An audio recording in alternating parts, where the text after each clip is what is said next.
Welcome back to Irons United for our final pre-season preview. And of course, this time West Ham are at home. It's our first home pre-season game, I think, since Juventus. Look, which was the first ever game at the friendly game at the stadium when Higuain turned up 5 stone overweight and Andy Carroll scored a couple of goals. But we welcome Atletico Bilbao for the game at London Stadium, which is our last game before the season starts against Manchester City.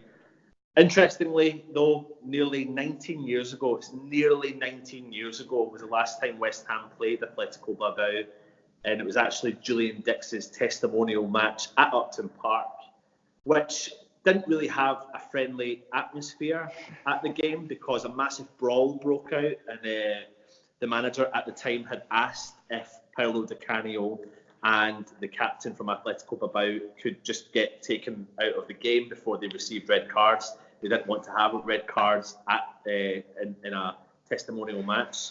The game finished 2-1 to Atletico Bilbao, and apparently all started because Nigel Winterburn sent Atletico Bilbao's La Cruz into the perimeter boarding, and classic.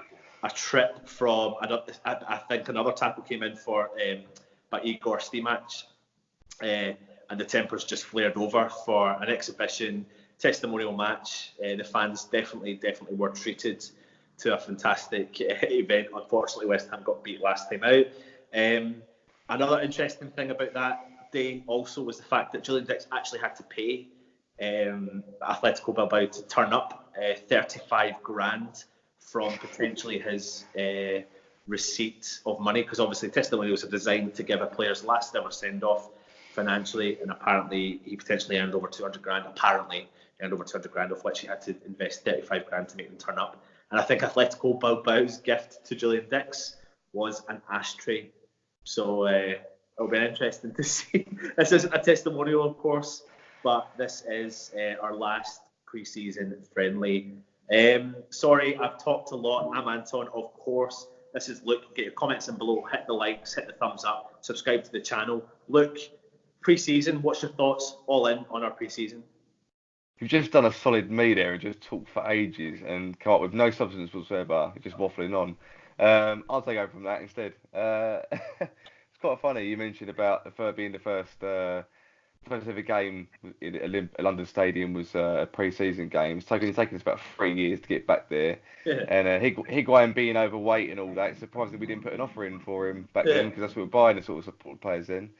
But more to the point, pre-season to me has always been, I don't take it that seriously.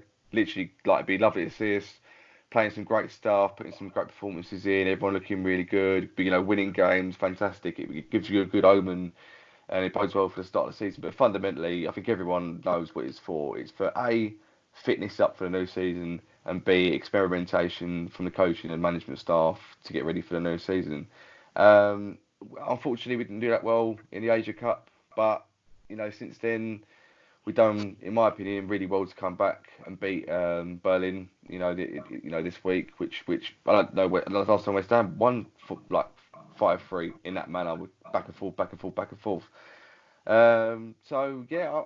Pre-season's pre-season, mate. But we've had worse ones, put it that way. So we have, mate. And do you know what's funny you said there? I mean, do you think pre-season does play a part or pre-season results plays a part in the following league standings that year? Because if you look back at statistics over the years, under Avram Grant, when we got relegated, we actually had a good pre-season that year, and obviously then we went and got relegated. So I think we have to be mindful, and I've said this a lot during the videos I've been involved in over the summer, that as a West Ham fan, or as any football fan, you have to be mindful of the fact that pre-season is exactly what it says in the tin. It's non-competitive. It's an opportunity for players to get fit, to mess about with formations, and just see what's available to the squad. I see a lot of talk about West Ham fans panicking over our defence again because we're conceding 10 goals in pre-season. But, let's rewind back to the last 3 seasons. It's not just about pre-season. It's just in general, West Ham's defence needs to panic because we concede goals left, right and centre. Is it a concern for you at all? Yes and no, because you'd like to see that we're gelling well during pre-season. You'd like to see that all the players are playing to their best, but that really only comes once the first whistle blows of the new season, because players are programmed to go, right, that was my warm up. This is the big time now. And you see it so many seasons, so many pre-seasons, not just us, our club, every club. I know a couple of seasons ago, I think Newcastle went away and lost to some non-league team 6-0 or something along them lines, and everyone took the piss out of them, and they started winning quite a few games when the season Yeah, started. So it's you can worry too much, but there is always an element of fault, a truth maybe, if you've got a player who's been absolutely atrocious in pre-season, but he's meant to be starting and being one of your main players, it does maybe worry you a little bit. But then you kind of go, well, get your bad performances out now and start afresh when the season actually starts and put in the effort in. So I'm not too worried. I wouldn't be too worried if this happened every single season, but everyone's different. Everyone's got different opinions, but me personally, no.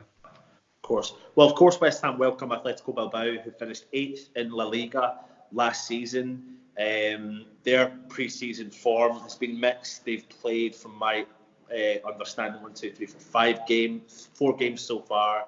They've won 2, drew a couple, scored a few goals, but they are conceding goals. But again, like we said, it is pre-season. It's an opportunity for players to get fit. West Ham players, positive news for us, I suppose, throughout the pre-season was we were welcoming a lot of injured players back into the fold. Carlos Sanchez, Yarmolenko, Winston Reid. But I want to kind of come back to the Carlos Sanchez in particular, because I feel like he gets a lot of jip. But it's funny how he gets a lot of jip. He's come back from a long-term injury, quite possibly worse injuries than a few of the players have had. And because he's off, he's odd, not off tune a little bit. He gets absolutely slated left, right, and centre. But then he performs well in a friendly last week against Hertha Berlin, and not a single person praises the guy. He came up with an assist. He actually done reasonably well in the middle of the park. It's just another thing for fans to realise, just calm the beans when it comes to pre-season. But another player that we're worried about slightly in preparation for the new season is Fabianski, who potentially has a groin injury, but they are going to toy whether or not he's going to be fit for the game and whether or not they would want to start him and save him for City. I mean, what's your thoughts on that, and Roberto potentially replacing him as a starter for the season? Well, first of all, Carlos Sanchez hasn't hit the ground running at all at West Ham, and then I know he had only had a few games to make a mark last season, but he was a Villa before that, and the Villa fans never rated him. He's only ever really been good for, as far as I know, Colombia. He's not renowned for being a very steady holding midfielder. Okay, he set up Dean Garner, for the goal against Berlin, but he's not. There's something about him that's not quite there. It's not sure if he seems a bit distant, or he's a bit lazy, or something about him just doesn't make you go, right, he'll at least do a job. You put someone like Obiang in there, most people will go, okay, yeah, he'll do a job, no worries. But, if he's going to make it a mark, he needs to sort of do it fairly quickly, because I think, Lanzini had much the same injury, and he come back, fairly quickly. I think most fans would agree. And he sort of hit the ground running and sort of played well, and sort of didn't a little bit. It was a bit out of the tough, but Sanchez just seems really out of it. Hopefully he comes back in the new season and hits the ground running if he does play, but I'm not too confident. But Fabianski, I'll be honest with you, I've been waiting for this, because it's about time the guy had an injury, considering that all the players at West Ham having the team who are normally injured. He's been a mainstay, and that's another reason why he won Hammer of the Year, because not only was he in the team all the time, he was performing all the time. And would I play him against Berlin? I don't trust our medical team hugely, because I think they rush our players back a little bit too much. But maybe this coaching staff are going to be different. They're going to be a bit more, Cautious. not yeah, that's the word I'm looking for. Does he need to play? Maybe he does to get. But how long is he going to play? It's a pre-season game. Is he going to play the full 90 minutes, or is he going to play one half and then come off?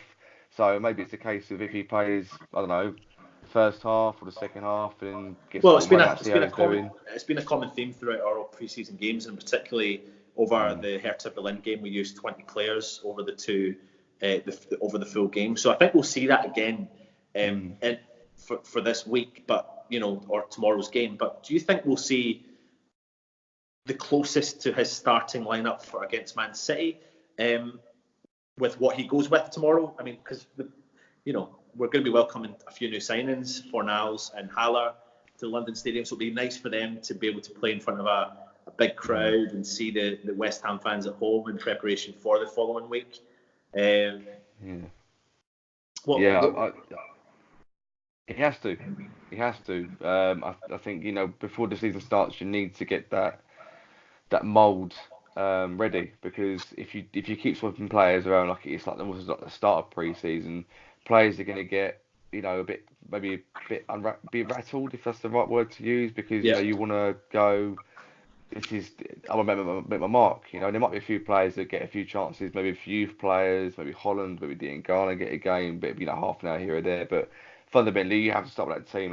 And funny enough, against Berlin, most people, apart from maybe Johnson, who's still a potential player, he's not a definite first teamer right now, but he's got massive potential to be. A lot of fans were saying that the team that started that game is our strongest team, which funny enough didn't include players like Antonio and Fredericks. So unfortunately Fredericks is injured, but when he will be in, he'll obviously be the first choice right back. But I think against Berlin, it was probably like, this is going to be it. This could be the game before the game that I decide what I'm going to pick. So it has to be, and I think it will be. Do you think, slightly off topic here, but it's relevant, we're thinning our squad. We are thinning our squad. The one area that we're not thinning is our midfield department. In actual fact, when you really look at that midfield department, it's actually really quite an exciting area if players stay fit.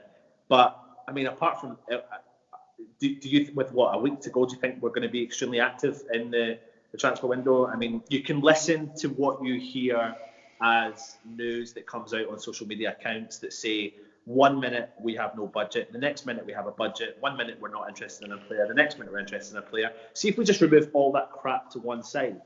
See if West Ham want to sign a player, and if Pellegrini wants to sign a player, he'll go out and sign a player, right? Do you think we'll be active? What will they bring in preparation for this? I think it will be extremely wide of the mark to say we'll be very active, because our club, no matter how ambitious we are, our club doesn't sign two players that cost as much as Fornals and Haller, without going, these two have got to be the buys. We can't just buy them thinking, they'll be part of a group of 5 players we bring in. No, our club hasn't done that for years. The only time we got close to doing that was the last season of Bolin, where we just bought about 8 players for decent money, and they all turned out okay. But fundamentally, we've got a little bit of. We might only have a short amount of money. We might have spent all our budget, and Pellegrini's got to make ends meet. But look, they're saying that Fornals in a couple of years could be worth 100 million, and we've bought him for 20 million. And Haller is 40 million, could be 60 million in a year's time. So perhaps what they're doing is going, okay, we're not going to lump loads of money on player after player after player. But we are going to do is we're going to think about it. And unless you're a top club who are willing to just pile money after money after money, if you've got a threadbare squad, sometimes you need to go, okay, do you know what? We're going to go out and buy 2 average players that can just do a job. Then maybe get a loanee in. And the problem I kind of have at the moment with people moaning, saying, this is the old West Ham going after free agents and loanees. That is fine if we hadn't already. That's fine to moan about that if we hadn't already bought big for what we normally buy in a window. So do you know what? If we're going to buy a loan player, if we're going to buy a freebie, a decent freebie, if we're going to buy an average, Premier League player, say, I don't know, 5-10 million, bring it on. If they can do a job, why not? I don't know if you can get an average Premier League player for 5 million, no, can you? You 5 can. million is such an average. Mate, I thought, mate. But the levels of transfer fees, it seems to be that an average Premier League player sits at 15 now. 5 million is really low. I said 5-10. You're being really picky now by saying 15. But okay, all right, that's fine. No, look, in Hezilius, I trust, because he seems to just be doing bits in the market. Yeah. He can work with whatever he's got. We've made apparently 18 million out of players that have gone, and their wages there to go. So if you look around, the right areas, you can pick a free agent who's maybe looking knocking around, or apparently his last year of his contract, who no one's really thought about. Someone possibly even like maybe a Ryan Bertrand for left back if he's available for some events. I can't see him being like that, but of that ilk. I don't think we're going to sign many more than two players, in my opinion. If we do, they're going to be possibly a very, very good championship player at a push, or literally a mid-table player who knows what they're doing and can put it in. But I think fundamentally everyone's got to go, look, we've spent we've spent 60 million at least this summer.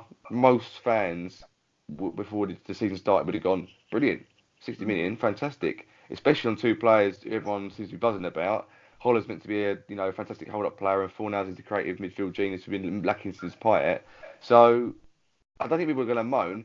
Social media is full of moaners. They're going to moan whatever happens. Even if Yeah. Messi did say, "Oh, we wish we had Ronaldo." So it's one of them. People can moan, but I'm actually kind of looking forward to just getting the season started now. And Yeah. if we can bring a few more in, then if we bring a few more in, happy days. Last time out, Fabianski, we've mentioned, was missing. Mark Noble was missing. Fredericks and Winston Reid. Now, from what we understand, Fabianski, Noble, and Fredericks all had some injuries, as well as Ogbonna. But Ogbonna managed to play the final half an hour of the Berlin game. Winston Reid is being managed back into the squad after his long-term injury, but should hopefully feature in the Betway Cup fixture. Where are we going at with this game in particular? You think we're going to see our main starting lineup at the start against Man City, which will turn up against Bilbao? Do you think they'll go all out at home? Do you think they'll go for it and try and get a victory, or do you think there'll be a bit of kind of experimental style of play? Do you think Pellegrini's going to try some new things? Is it going to have a competitive feel? It's strange because it is the last one before the season starts, and everyone is now starting to get that pre-season buzz. Everyone's starting to go, "Oh, it's only a week till the season starts." Oh, it's a Saturday kick-off. It's at home. It's kind of a competitive game. The Betway Cup is a bit like not a cup, is it really? But it's pre-season. But it might have that feel of this is before the big time. So yes. It's almost like an undercard for a boxing match. So you've got the main event, which will be Man City, but you still like a few undercard games, which will be this game now. And if everybody, the players are going to go, look, especially if you get a few players who are not too sure if they can squeeze their way into the first team. Yeah. This is your last chance to shine. So you're going to have players like maybe Cullen, who are going to come into the team, Holland, Diangano, Diangano's been linked with a loan move, this season. But apparently after his goal against Berlin, a lot of fans are saying, why do we want to loan him? He might as well stay. He might as well get a game. So it's going to be interesting. I think the fans are going to love it because obviously it's cheaper tickets. It's only like £10 ticket, and I think it's the average ticket. And I've got an idea it's going to be a good day out. It's going to be a nice little setup. Listen, if you are watching this and you haven't commented, we have said to you with our update video, we want you to get more engaged. So please just drop in and say hi. Let us know where you're from, where you're watching from. We are getting a lot of views on the channels, but we're not engaging with all of you. So at least come in and say hi. And if you're interested in coming on the show, then obviously let us know. Also, get in the comments below what your thoughts are on, do you think this will be a competitive game in particular? How do you think Pellegrini will set up? Do you think he will give youth players a chance? Do you think in the second half we'll see a whole new team? Sorry, Luke, go for it. So I was going to pick up a comment that was made a few videos ago when Mr. Fan Dangles was hosting the video, and there was a comment that said, it's great to see someone with a bit of charisma doing a video with Bayern United, whereas the other guys have the personality of a salad. And I have no problem with being called a salad. I'm not, I like a salad. I think salads are quite, variable and healthy. So if that person who commented could tell me what salad I am, if I was a Caesar salad or a chicken salad, I wouldn't actually say that you're a salad though, mate. I'd say you're a fruit and more like an orange. Yeah, tango. Yeah. That's a drink. That's not a fruit. You're going back in your word now. You're banter shit. Yes. Anyway, as Anton was of course saying, if you want to get involved in the channel, please do. Because most of us can't be asked to do videos half the time. Because we're like, oh, really, we've got enough to make a West Ham video. So if you can just take over from us, and we all work. We all got lives. When we all go, he's making a video tonight. We go, do we really want to? No, I'm joking. We love doing this, but we are all fans. And our main thing is to bring people together. Let's grow Bayern United and be as good as we can. So if you are watching and you want to comment, you want to get involved, please, more than welcome. Before we go on to predictions, Luke, lastly, just give a brief discussion or description of Double Bubble, the new show that you're going to be bringing with Richard for the season. So just a brief one. I've given everyone the channel update, but you can just quickly give people an idea of what's to expect. This is me and brief, mate. They don't go together. No, Double Bubble is a brand new show on the channel that me and Richard are doing.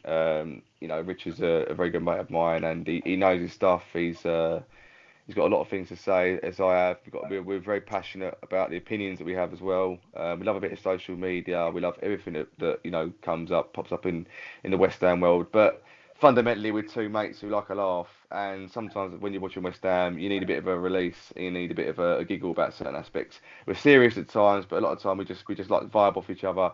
So if you want a light-hearted sort of, I wouldn't say comedic duo, because I'm much funnier than Richard. I don't think Richard's that funny, so I'll be definitely one for the comedy attributes. But Double Bubble is a brand new show. Me and Richard bouncing off each other, vibing, all things West Ham, and a bit of banter while you're at it. So if you're into that sort of shit, then come and give it a watch. Come and have a look, mate. Listen, Luke, predictions for tomorrow's friendly against Atletico Bilbao. Well, seeing as they beat us 2-1 in that ridiculous testimonial that Julian Dick said, which sounds like they mugged us off, to be honest with you. I think we're due a win over them. So, that's fake. That's black and white. You're just printing that off. You're not going at all. Unlucky. I'm going for 2-1. And just to be one of those sort of fans, and I'm going to be really excited, I'm going to say Fornals and Holler with the goals, both setting each other up for each goals. And I think it'll be a good game. And whoever's going, safe journey there and enjoy the day. And hopefully get a win before Man City game. I'm going to go, before I give you my predictions, get your predictions in below. Let us know in the comments what you think the result will be for tomorrow and who also will score. My predictions are going to be 2-0 to West Ham. I'm going to go for Fornals and Winston Reid header. Just a bit different out there, just a bit different. Still be watching this back and you'll just smash his laptop up and just start spamming the group chat. He doesn't need to smash his laptop up, mate. His laptop's already smashed up. Anyway, please make sure you are subscribed to our channel. Get your comments in below. Let us know your thoughts, feedback on all the stuff moving forward. We have loads of new shows coming to you. We have exciting stuff coming to you. We have exciting guests coming up. We are, of course, partnered again for our third season in a row with our official partners at Umbro. We are currently giving away the home top, and we will be doing a competition for the away top coming up soon. Anyone else who's got any opinions, please get in touch with us, because we are more than happy to bring you on our show. And we're just going to keep doing what we do. We enjoy it. We love West Ham, and that's it. So he's been Luke, Mr. Tangleman. I've been Anton. Come on, you Irons.